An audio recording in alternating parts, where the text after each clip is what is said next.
셋째, 모든 언약은 약속과 의무라는 두 부분을 포함하고 있으므로 약속과 의무 두 부분이 있다는 거예요. 우리는 세례로 주님에 의해 새로운 순종에 부름받고 의무를 지게 됩니다. 우리는 한 분 하나님, 즉 성부, 성자, 성령 하나님께 붙어 있어야 하며 그분을 신뢰하고 온 마음과 목숨과 뜻과 힘을 다하여 그분을 사랑해야 합니다. 우리는 결코 세상을 사랑하지 말아야 하며 반드시 우리의 옛 본성을 버려야 하고 틀림없이 하나님을 경외하는 생활에 설선수범이 되어야 합니다. 우리가 때때로 연약하여 죄에 빠진다 해도 하나님이 자비에 대한 기대를 단념해서는 안 되며 이 하나님이 아니고 하나님의 자비에 대한 기대를 단념해서는 안 되며 죄에 빠진다 할지라도 그 자비에 대한 기대를 단념하지 말라. 죄에 그대로 주저앉아서도 안 됩니다. 왜냐하면 세례는 우리가 하나님과 영원한 언약을 맺는다는 인이며 신뢰할 만한 증거이기 때문입니다. 비록 우리의 자녀들이 이 도리를 모두 이해하지 못한다고 하더라도 그것 때문에 자녀들을 세례해서 제외시켜서는 안 됩니다.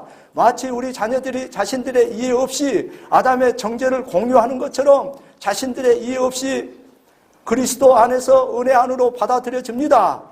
왜냐하면 하나님께서 모든 믿는 자들의 조상인 아브라함에게 그리고 우리와 우리 자녀에게 이렇게 말씀하고 계시기 때문입니다. 내가 내 언약을 나와 너와 네 대대 후손 사이에 세워서 영원한 언약을 삼고 너와 네 후손의 하나님이 되리라.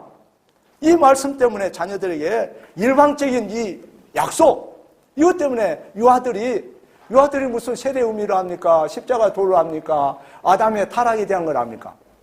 모르지만 그걸 베푼다. 유아들은 아담의 그 타락으로 인한 사망과 죄인됨에 대한 교리를 모르죠. 그럼에도 불구하고 실제는 어린 아이들 유아에게도 사망이 왕노릇하지 않습니까? 마찬가지로 예수 그리스도의 약속도 예수 그리스도는 아담과 비교할 수 없는 분인데 그 어린 아이들에게 그 약속을 하나님께서 풍성히 주셨다는 거예요. 그래서 어린 아이들이 그 사실을 인식하지 못한다 할지라도 세례를 줘야 되는 거죠, 유아에게. 그래서 어린아이가 태어나면 그 다음 주에 아이 안고 와서 세례를 받는 거죠. 저희 교회는 아이가 태어나면 그 다음 주에 아이 안고 와서 세례를 받아요. 어떤 이제 믿음으로 하는 거죠. 부모들이 아이가 어떻게 될까봐 무서워가지고 막 할머니, 할아버지들이 죄송합니다.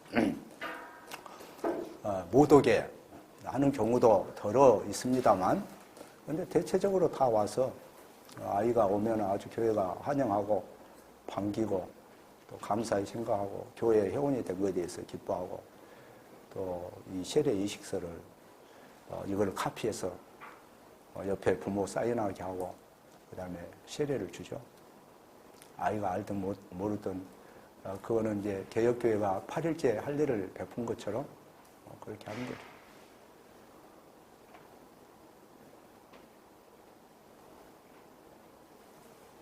꼭 8일째 해야 된다, 그 다음 주에 해야 된다는 거 아니에요? 1년 후에 한다고 해서 개혁주의가 아닌 거 아니에요? 어디 가서 개혁주의란 말 하지 말라고 그랬나, 우리 교인들한테. 개혁주의란 말 하지 말고, 하이델베르 돌투 같은 말도 하지 말고, 우리 지하운동이다.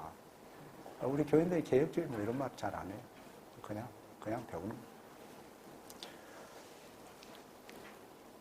베드로 사도는 이렇게 증언합니다. 이 약속은 너희와 너희 자녀와 모든 먼 데 사람 곧 주 우리 하나님이 얼마든지 부르시는 자들에게 하신 것이라. 그러므로 하나님께서는 옛 언약의 시대에 유아들에게 할례를 베풀 것을 명령하셨습니다. 이 할례는 언약의 인이며 믿음으로 의롭게 된다는 인이었습니다. 이 할례는 믿음으로 의롭게 한다는 그런 인이죠. 또한 그리스도께서도 유아들을 그분의 팔로 안고 손을 얹어 축복하셨습니다. 새 언약 시대에서는 세례가 할례를 대신하게 되었습니다. 그러므로 유아들도 하나님 나라 그분의 언약의 상속자로서 세례를 받아야 하며 그들이 자라갈 때 그들의 부모들을 그 자녀가 받는 세례의 의미를 교훈할 의무가 있습니다. 세례의 그 의미를 잘 가르쳐줘야 돼요. 가르치고 또 가르치고 그거를 자녀의 이걸 카피해가지고 초등학생이라도 이렇게 가방 속에다 카피를 해서 요즘에 그 비닐로 카피할 수 있잖아요. 그래서 딱 넣어주고 한 번씩 읽어보라고 그러고 잘 읽었으면은 가서 아이스크림 하나 사 먹으라고 1,000원짜리 하나 주고 또 읽으면 또 다음날 또 주고 그렇게 해서 잘 가르쳐야죠. 집안에 있을 때, 밖에 있을 때, 길에 행할 때든지, 누웠을 때든지 이 말씀을 강론하고 가르쳐야 돼. 그래야 그 교회가 뭔 줄 알죠. 그 세례의 의미도 모르고 언약에 대한 이 약속이 뭔지도 모르는데 무슨 개혁 얘기할 수 있고, 무슨 선택자가 맺었다고, 선택자가 맺었다고 그러면, 언약이 설 자리가 어디가 있습니까? 우리의 믿음이 설 자리가 어디 있으며, 우리의 삶이 설 자리가 어디가 있습니까? 인간은 본성적으로 생각할 때도 우리에게는 그 언약의 속성들이 필요한 거예요. 약속과 요구로 이루어졌다지 않습니까, 이게? 가정에도 예를 들어서 가정 부부지간에 약속과 요구가 서로 간에 있잖아요. 그걸 지켜야 되죠. 회사에서도 고용주와 고용인 간에 어떤 약속과 의무가 길을 갈 때도 마찬가지 아닙니까? 신호등을 건널 때도. 예? 하나님께 주신 가장 기본적인 거예요. 그걸 마치 그걸 잘못 생각하니까 그것이 어떤 조건이 구원의 언약의 조건이 된다거나 구원의 조건으로 인식하는 거. 이거는 굉장히 그건 저해한 수준에 있는 사람. 그래, 엄밀한 개혁주의는 마치 선택 작정을 앞세워야 된다고. 나중에 그 부분을 다시 제가 설명할 거예요. 엄밀한 개혁주의가 어디가 있어요? 엄밀한 개혁주의. 엄밀한 개혁주의라. 웃기는 소리하고 있네. 엄밀한 개혁주의가 어디가 있어요? 주님의 말씀보다 더 나가는 거, 그거는 이단인 거예요. 주님의 말씀 앞에 우리는 겸손히 내가 이해가 되든 안 되든 엎드려야 돼요. 자, 은혜 언약의 그 회원이 되는 조건은 뭡니까? 그럼 은혜 언약의 회원이 되는 조건은 뭐죠?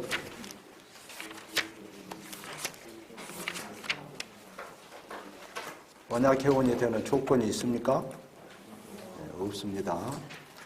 17번 한번 보실까요? 이스라엘이 언약에 들어오는데 어떤 조건이 있습니까? 없습니다. 이스라엘이 언약에 들어오는 데 있어서 어떤 역할이 없다는 사실을 강조하기 위해서 그들의 신분을 종된 나라라고 하셨습니다. 종된 나라, 종된 땅, 다 번역이 같은 뜻이에요. 종된 나라. 아브라함에게는 너와 네 후손이라 하셨습니다. 네 후손은 아직 나지도 않았습니다. 언약을 시작하실 때 아브라함이나 우리에게 언약을 맺음에 대해서 어떤 허락을 받지 않으시고 일방적으로 하나님께서 맺으시고 선포하셨습니다. 언약을 맺을 때 하나님께서 아브라함아 너하고 오늘 계약을 맺자 해서 서로 상의해서 한 게 아니고 하나님께서 모든 규정과 하나님께서 스스로 자신을 언약에 묶으셔서 또 성자와 성령에 대한 약속을 주시고 또 언약 백성들을 복 가운데로 인도하겠다는 약속을 일방적으로 주신 거죠. 그래서 조건이 없어요. 회원되는 데는 조건이 없어요. 17번 이해를 위한 질문에 보면 은혜 언약에 들어가는 것은 조건이 없습니다. 일방적입니다. 그리고 2번에 하나님께서 유지에 있어서 언약 조건을 두는 목적이 무엇입니까? 그러면 유지에 있어서는 언약을 유지하는 데 있어서 하나님이 조건을 두셨어요. 조건이 있으니까 조건이 없다면 형벌이나 저주가 없지요. 조건이 있으니까 형벌과 저주가 있는 거예요. 그래서 조건을 두는 목적은 뭐냐? 언약 밖으로 나가지 않기 위해서, 그리고 언약의 복들을 누리도록 하기 위해서 조건을 두신 거죠. 언약 개원이 되려면 인간의 노력이나 공로가 필요합니까? 필요합니까? 안 필요합니까? 아닙니다. 하나님의 은혜와 공로로 가능합니다. 언약 개원이 되는 것은 하나님의 은혜로만 됩니다 하는 것이고, 18번 한번 보시죠. 은혜 언약 안에는 얼마나 많은 당사자들이 있습니까? 오전에 우리가 살펴봤어요. 구약에서는 아브라함과 그의 육적 후손들이 있습니다. 신약에서는 신자들과 그들의 자손들입니다. 언약 안에는 두 당사자가 있습니다. 하나님과 인간입니다. 하나님께서는 언약적 규례들을 정하셨습니다. 언약의 약속들과 요구들입니다. 약속과 요구를 하나님이 정하셨어요. 만일 인간이 그 법을 불순종하면 멸망시키실 것입니다. 조건이 있다는 걸 멸망이 있다는 거죠. 20번 봅니다. 모든 언약의 회원들이 그러면 은혜의 그 약속을 받습니까? 유아시엘 예식서에 보면 약속한다는 말이 계속 나와 있죠. 그 약속은 일방적으로 하나님께서 수표를 주신 것처럼 우리에게 우리와 우리 신자들에게 주시는데 그 약속을 모든 사람이 다 받습니까? 약속은 모든 사람이 다 받아요. 약속은. 그러나 언약에 속한 모든 회원들이 그 은혜를 실제로 누리는 건 아니에요. 실제로 다 그 언약의 혜택을 누리는 건 아니다. 그거는 반드시 믿어야 돼요. 믿음이 없이는 안 돼요. 이 은혜를 받는 이유와 받지 못한 이유는 무엇입니까? 그랬죠. 40쪽에 하나님 아버지는 우리를 당신의 양자와 상속자로 삼으십니다. 하나님의 아들은 우리를 구속하시고 성령 하나님은 우리를 거듭나게 하십니다. 언약 안의 모든 사람들은 이 약속을 가졌습니다. 그러나 이 약속은 믿음을 통하여 받아야 하는 요구들과 함께 우리에게 주어지는 것입니다. 약속과 요구는 동전의 양면과 같다. 그래서 믿음을 통하여 받는 거예요. 믿음조차도 이건 하나의 우리의 공로가 될 수가 없는 거죠. 그래서 믿음을 통하여 요구들과 함께 우리에게 주어지는 것입니다. 왜냐하면 어떤 사람들은 언약의 요구에 불순종하며 믿지 않기에 이러한 약속들을 누릴 수가 없습니다. 믿지 않고 받지 않으면 안 되는 거죠. 반드시 받아야 되는 거죠. 반드시 믿어야 되는 거죠. 언약의 조건은 믿는 거죠. 믿는 거. 믿음과 회개인 거죠. 자, 24번에 보면 은혜 언약의 성격을 기술해 봅니다. 자, 은혜 언약이 뭐냐 할 때 첫째는 일방적입니다. 첫 당사자인 삼위 하나님이 규정과 조건을 정하셨습니다. 하나님께서 인간과 동등선상에서 맺지 않으신다는 면에서, 그리고 두 번째 당사자인 인간은 이를 감사함으로 받아들여야 한다는 면에서 일방적입니다. 은혜 언약은 하나님과 우리 인간이 동등하지 않죠.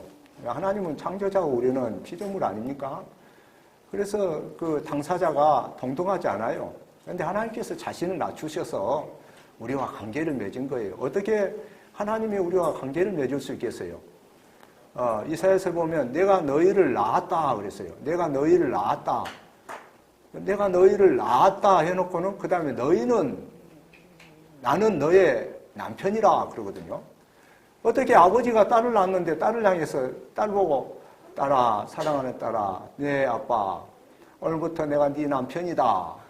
너 나보고 여보 하고 불러봐라. 이렇게 할 수 있나요? 인간 세상에서 있을 수 있습니까? 없습니까? 그런데 성경에는 있습니까? 없습니까? 있잖아요. 내가 너를 낳았다 그래놓고 내가 네 남편이다 그랬잖아요. 그 말은 무슨 얘기예요? 육적으로 얘기한 게 아니고 너하고 언약 관계에 관계를 맺었다 그 말이에요. 네? 언약 관계를 맺었다 그런 뜻이에요. 자, 두 번째 당사자인 인간은 이를 감사함으로 받아들여야 한다는 면에서 일방적입니다. 이것이 유아세를 베푸는 이유입니다. 유아세를 왜 베푸느냐? 언약의 일방성 때문에. 반면에 구속 언약은 성부 하나님과 성자 하나님 간의 쌍방적입니다. 구속 언약을 평화의 은원이라고 그러죠. 구속 언약은, 은혜 언약은 우리가 받아들임으로써 존재하는 것이 아니라 영화 때부터 하나님의 행위로 받아들이게 되는 것입니다. 은혜 언약도 우리가 받아들여서 존재하는 게 아니에요. 언약 회원이 된 것은 하나님의 행위로 받아들인 거예요. 그 말은 무슨 얘기냐? 하나님이 주권적이에요. 언약 회원, 우리가 교회 와서 앉았다는 이 자체가 하나님의 은혜예요. 우리는 내 생각에 내가 왔습니다 그러지만 주님 편에서 볼 때는 사랑하는 딸아, 내가 너를 이곳에 인도했느니라. 주님은 그렇게 말씀하신다고요.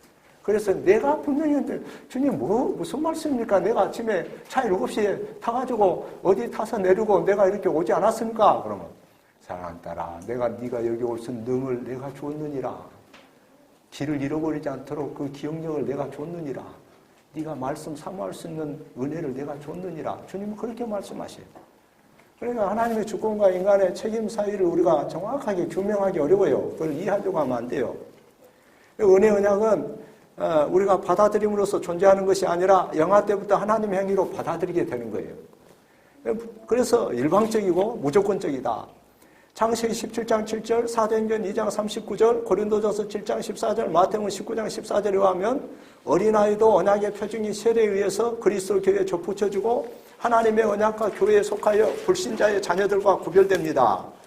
그리고 그것은 아직 태어나지 않는 후손과 맺은 것입니다. 무조건적이에요.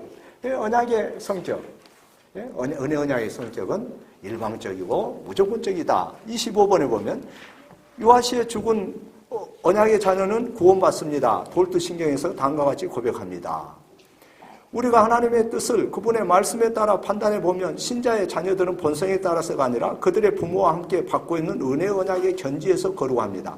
그러므로 하나님을 경외하는 부모들은 마땅히 하나님께서 자기 자녀들을 유아 시절에 이 시행으로부터 부르셨다고 하더라도 자녀들의 선택과 구원에 대해서 의심하지 말아야 합니다. 언약이 일방적이지 아니하면 어린아이들은 어른처럼 언약에 포함될 수 없습니다. 만일 쌍방적 언약이었다면 한편에서 받아들이지 않는 이상 아무도 언약 회원이 될 수 없습니다. 자, 언약이 설립되는 면에 있어서는 하나님께서 하나님의 행위로, 하나님의 주권으로 하나님께서 모든 규정을 정한다는 면에서 일방적이라 그랬어요. 유지한다는 면에서는 쌍방적이에요.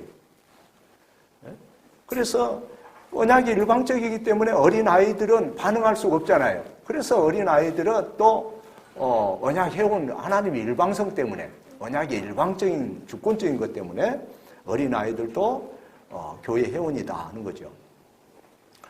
영아들은 언약에 포함되지 못하는 것입니다. 만약에 이거 쌍방적이라면. 왜냐하면 어린 영아들은 언약을 받아들일 수 있는 능력이 없기 때문입니다. 반면에 일방적인 언약은 우리가 언약을 받아들였는가에 중점을 두지 않고 우리가 언약을 만드신 분에 의해서 받아들여졌는가라는 질문을 더 중요시합니다. 은혜 언약 안에 언약이 하나님에게 받아들여진 사람들은 아브라함과 그의 자손들입니다. 위의 상황으로 두 가지 논점이 긴밀히 연계됩니다. 일방적인 언약은 유아 세례의 기반이 됩니다. 왜냐하면 일방적인 언약에 의해서만 유아가 언약에 포함될 수 있기 때문입니다. 어린아이가 언약에 포함될 수 없다면 세례 또한 그들에게 행해줄 수 없기 때문입니다. 따라서 그들은 언약의 일원이 아니기 때문에 언약의 증표를 받을 수 없으므로 세례를 받을 권리가 없게 됩니다. 일방적인 언약은 돌투 신조에 나와 있는 택자들의 영화가 사망 시에 그들의 구원에 관한 교회의 고백의 기초가 됩니다. 26번 보시죠. 하나님께서 언약의 자녀를 항상 돌보시겠다 약속하셨습니다. 하나님께서 당신의 아들의 보혈을 통해 그들을 저희 죄에서 구원하시고 또 성령을 통해서 타락한 본성을 제거하시고 그 아들의 형상을 닮도록 재창조하실 것을 약속하셨습니다. 또한 하나님께서 이들에게 영원한 생명을 약속하셨습니다. 약속하고 약속하시고 약속하셨다. 이게 하나님의 주권으로 된 거죠. 일방적인 거죠. 은혜 언약은 일방적이다. 성격 자체가. 유지에 있어서는 쌍방적이다. 유지에 있어서는 조건이 있다. 그러나 선택자에게는 조건이 없다. 선택자도 언약 안에 은혜 언약에 포함된다 하는 거죠. 선택자에게 조건이 있다면 선택자가 조건을 파기했을 때 선택자도 성도의 견인에서 떨어진다는 거거든요. 그래서 은혜 언약 안에 있는 자에게는 성도의 견인을 거의 적용하면 안 돼요. 선택자에게는 성도의 견인이 필요한 거예요. 그런데 한국교회는 선택자하고만 맺었다고 하니까 모든 성도는 마치 다 천국 가는 것처럼 교회에 오면은, 교회는 알곡도 없어요. 말은 알곡 가라지 얘기하지만 다 가는 거예요. 다. 천국 가서 없으면 어떻게 할 거예요? 네? 그래 우리가 잘 알아야 돼요. 굉장히 중요한 거예요. 다 가면 좋겠지만 교회 다니다가 안 다니는 사람도 많이 있지 않습니까? 세상으로 나가고 예수님 부인하는 사람도 많지 않습니까?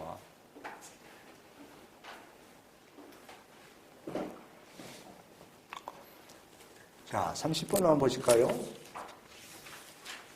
언약의 대상을 누구라 말씀합니까? 창세기 30번이 뭡니까? 네, 창조전 선택과 은혜의 언약과 같은 것입니까? 중요하기 때문에 한 번 더 얘기했습니다. 아닙니다. 창조전 선택은 창세전에 삼위 하나님에 의해 제정되었습니다. 선택은 영원한 법령이며 결코 파기되지 않습니다. 선택은 파기되지 않는 거죠. 언약은 역사 안에서 만들어졌습니다. 이는 하나님과 인간의 관계입니다. 그래서 자유파, 분리파는 이것 때문에 나눠졌다 하는 것이고, 성경이 또 그걸 얘기하고, 켈빈도 그렇게 얘기하고, 스킬더도 그렇게 얘기하고, 핸델런도 그렇게 얘기하고, 헤인즈도 그렇게 얘기하고, 성경의 가르침이에요. 또 일치신조가 그렇게 얘기하죠. 언약은 원래 파기될 수 없습니다. 언약은 원래 하나님 말씀은 파기될 수 없는 거예요. 언약이라면 하나님 말씀은 파기될 수 없는데, 창세기 17장 7절에 의하면 은혜의 언약은 영원한 언약으로 파괴될 수 없는 언약입니다. 이는 영원에서 이미 설립되었다는 것을 의미하지 않습니다. 언약이 파괴될 수 없다니까 영원 전에 설립된 것처럼 이렇게 생각하면 안 돼요. 마치 모든 구원을 얘기할 때 작정과 선택을 떠나서 구원을 얘기하면 그것이 이단이거나 잘못된 것처럼 또 막 떠드는 사람들이 있어요. 그 잘못된 거예요. 그 사람이 잘못된 거예요. 나중에 한번 보겠어요. 캐나다 개혁교회에 대한 URC의 북미 연합 개혁교회가 질의한 그 내용에 보면 반프리카 피스 교수가 대답한 내용에 보면 그게 나와요. 북미 교회와 교회가 어떻게 생각했는가 이따 좀 이따 말씀드리겠습니다. 작정과 선택을 얘기하지 않고 삼위 하나님의 무슨 작정 가운데 모든 것이 되어지는 것인데 그걸 얘기 안 하면 마치 잘못된 것처럼 그것도 상당히 문제가 많은데 그것만 어디서 들었겠지. 그렇게만 얘기하면 모든 게 자칫 잘못하고 운명론이 되는 거죠.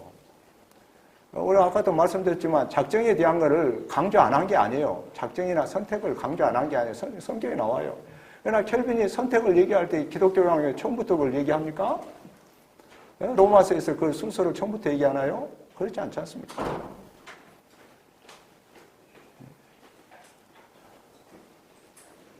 30번에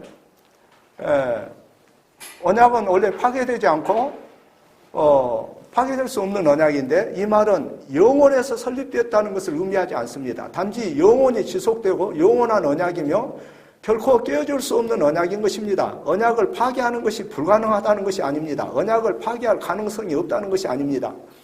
인간의 죄로 인해서 개인적 언약 관계는 파괴될 수 있습니다. 관계가 파괴되는 거죠. 우리가 죄를 지으면 하나님께서 성도라도 죄를 지으면 어떻게 됩니까? 하나님의 약속은 남아있지만은 하나님께서 얼굴을 돌이키시는 거죠. 그렇잖아요. 진노하시는 거죠. 또 어떤 사람이 하나님의 약속이 있다 할지라도 안식에 들어갈 약속이 있다 할지라도 예수님을 안 믿으면 어떻게 됩니까? 끝까지 고집 피우고. 그거 그냥 파괴하는 거죠. 성경에 보면 이러한 자는 하나님 나라를 겨우도 얻을 수 없다 이 말이 계속 나오지 않습니까? 계시록 7교회에 주신 말씀 보세요. 거기 보면 인간의 책임과 의무에 대해서 강력하게 주님이 계시록에 말씀하지 않습니까? 그건 어떻게 해석할 거예요? 모든 것을 선택받은 자는 간다. 생명체에 기록된 자는 간다. 그것만 계속 얘기할 겁니까? 1장 얘기도 그 얘기, 2장 얘기도 그 얘기, 3장 얘기도 그 얘기입니까? 그러면 안 되는 거죠.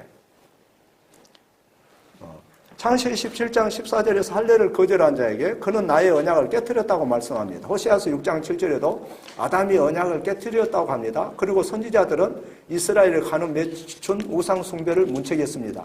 마태복음 8장 12절에는 본 나라의 자손들이 어둠 속으로 던지울 것을 말씀합니다. 본 나라의 자손들은 언약 백성이잖아요. 어둠 속으로 던질 것을 말씀하는 거죠. 마태복음 19장 3절 9절에서 하나님의 정하심은 결코 깨어질 수 없습니다. 언약이 깨어질 수 없다고 생각하는 것은 잘못된 것입니다. 깨어지는 것에는 인간의 죄로서 관계가 뒤틀리는 거고 깨어지는 것이죠. 하나님이 깨어지게 한 것이 아닙니다. 결혼 언약은 원래는 깨져서는 안 되는 것이나 인간의 죄성과 연약함으로 깨지는 것입니다. 하나님이 제정하신 언약은 인간의 죄에 의해서 파괴된다 하더라도 원래는 파괴될 수 없는 것입니다. 무슨 얘기냐면 부부지간에 결혼했잖아요. 그러면 이 결혼을 할 때 하나님께서 너 앞으로 이혼할 수도 있겠다. 둘이 만약에 살다가 10년이고 20년 돼서 권태기를 느끼거든 언제라도 이혼을 해라 하고 하나님께서 그걸 허락합니까? 허락합니까? 안 합니까? 안 하지요. 그러면 너 살다가 네 남편이 한센병에 걸려가지고 30년 고생하거든. 그때는 버려라. 그렇게 버리라고 합니까? 안 되죠. 끝까지 하늘 소망 가지고 살아야죠. 그리스도인은. 이혼은 허락 안 되는 거예요. 이혼은. 아니 가늠한 거는 이혼하라고 그랬잖아요. 그러면 또 그거는 뭐예요? 그것도 인간의 그 죄 때문에 하나님께서 그들의 안악함 때문에 허락한 거지. 원래는 하나님께서 어떤 상황이든 그걸 기억하고 있는 거예요. 검은 머리가 팥뿌리가 되도록 같이 살겠다고 맹세하잖아요. 그걸 주님이 기억하세요, 끝까지. 그래, 여러분, 바람 피우더라도 다시 가야 돼. 헤어지면 안 돼, 헤어지면. 이혼은, 하나님이 이혼이라는 제도를 준 적이 없다니까요. 사람의 완악함 때문에 어떤 사람, 제가 이혼을 해서 둘이 이혼하려고 그래. 남자도 바람 피우고 여자도 바람 피우고 그래서 내가 그 아이를 오랫동안 좀 뭘 가르쳤어요. 오랫동안 그 고등학생 아들이 있어서 좀 뭘 가르쳤어요.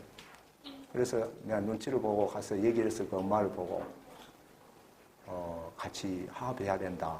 1시간 동안 얘기했더니 그 엄마 하는 소리가 목사님 저보고 죽으라는 소리네요. 그래요. 왜 그렇게 얘기하십니까? 나 면도칼로 몇 번 건 줄 압니까? 나 진짜 살라고 그러면 나는 진짜 죽겠습니다. 그래요. 그래서 그다음부터 얘기를 안 했어요. 그다음부터는. 이해 안 했을까요? 아무리 성경에 좋은 것을 갖다 줘도 이해를 못하면요. 그건 적용이 안 되는 거예요. 결국 그 사람은 다른 사람하고 같이 살거든요. 남편도 다시 결혼했어요. 그러나 그건 성경적이지 않아요. 그거는 그 사람의 재성 때문에 같이 사는 거예요. 그리고 행복하다고 그래. 자기는. 내가 볼 때는 거짓 행복이에요. 자식들은 자식들대로 잘못되고 거짓 행복. 그런데 그 남편도 좀 안타깝게도 상습 사기범을 또 같이 어디서 구해가지고 살아. 누구라고 얘기 안 했으니까 인터넷 떠도 누가 나 고발 못하겠냐 이런 얘기 안 했죠.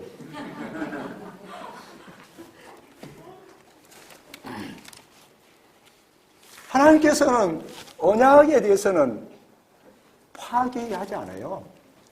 인간이 파괴하는 거고 하나님의 말씀은 그대로 계속 있는 거예요. 죄 짓고 못된 짓 하면 하나님 앞에 징계 받을 것이고 하나님을 기쁘게 하면 하나님께서 기뻐하실 것이고 하나님의 언약은 깨지는 게 아니에요. 하나님의 언약 백성이 신실치 못하고 불순종한다고 해서 하나님의 말씀이 없어지는 게 아니에요. 하나님의 신실하심은 그대로 있는 거예요. 인간이 스스로 못 견디는 거죠. 못 견디는 사람에게는 아무리 언약보다 더 훌륭한 뭘 갖다 준다 해도 그거 소용없는 것입니다. 그래서 언약은 원래 파괴될 수 없는데 인간의 죄성 때문에 파괴된다는 말, 그 말이 그런 뜻이에요. 언약은 원래 파괴되는 게 아니에요.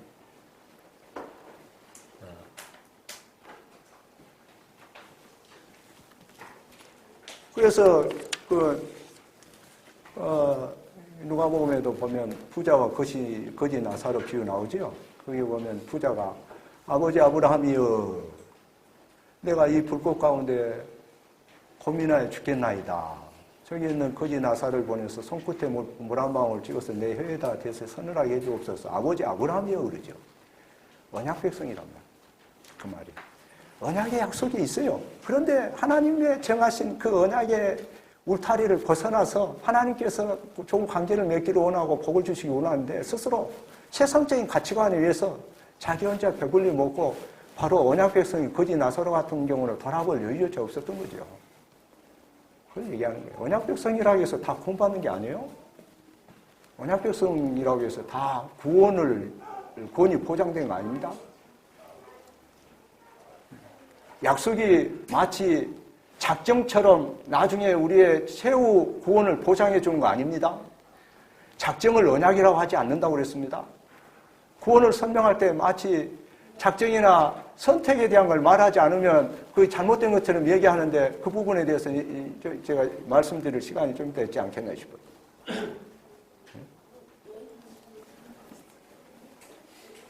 33번 한번 보실까요?